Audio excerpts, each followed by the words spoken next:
রূপগঞ্জে সন্ত্রাস নৈরাজ্যের বিরুদ্ধে গোলাকান্দালে যুবদলের বিক্ষোভ মিছিল। হাবিবুল্লাহ মীরের প্রতিবেদনে বিস্তারিত।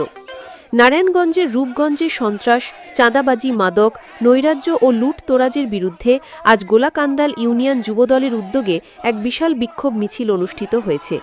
জাতীয় নির্বাহী কমিটির সদস্য মুস্তাফিজুর রহমান ভূঁইয়া দীপু এর নির্দেশে আয়োজিত এই কর্মসূচিতে এলাকার যুব সমাজ ব্যাপক সাড়া দেয়।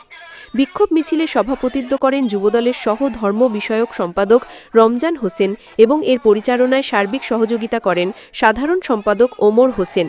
রমজান হোসেন তার বক্তব্যে বলেন, আমরা যুব সমাজকে রক্ষা করতে এবং একটি সুস্থ সমাজ গড়তে ঐক্যবদ্ধ। এই বিক্ষোভ মিছিল আমাদের সেই প্রতিজ্ঞারই প্রতিফলন।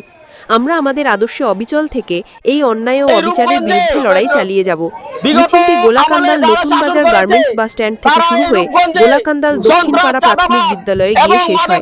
এতে শত শত নেতাকর্মী ও সাধারণ মানুষ অংশ নেন। আমাদের দেশনায়ক তারেক রহমানের ৩১ দফা দাবির আলোকে দুবাইয়ের নির্দেশে আমরা আমাদের এই এলাকায় কোন সন্ত্রাস, চাঁদাবাজ এবং কি মাদক দেখতে চাই না। এই মাদক নির্মূল করতে হলে আমাদের একমাত্র ভরসা, একজনের উপর ভরসা, তিনি কে? দীপু ভাই পারবে একমাত্র এই মাদকের বীজ নির্মূল করতে। আমরা দীপু ভাইকে আগামীতে সংসদ সদস্য করব। সংসদ সদস্য করে এই দেশের এই রূপগঞ্জের মাদক চিরতরে নির্মূল করবো ইনশাআল্লাহ। আমরা সবাই দীপু ভাইয়ের পক্ষে আছি।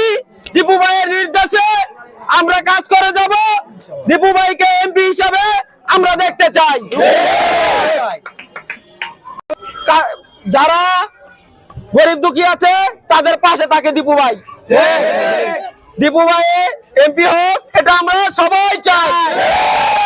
দীপু ভাই এমপি হলে আমরা নিরাপদ।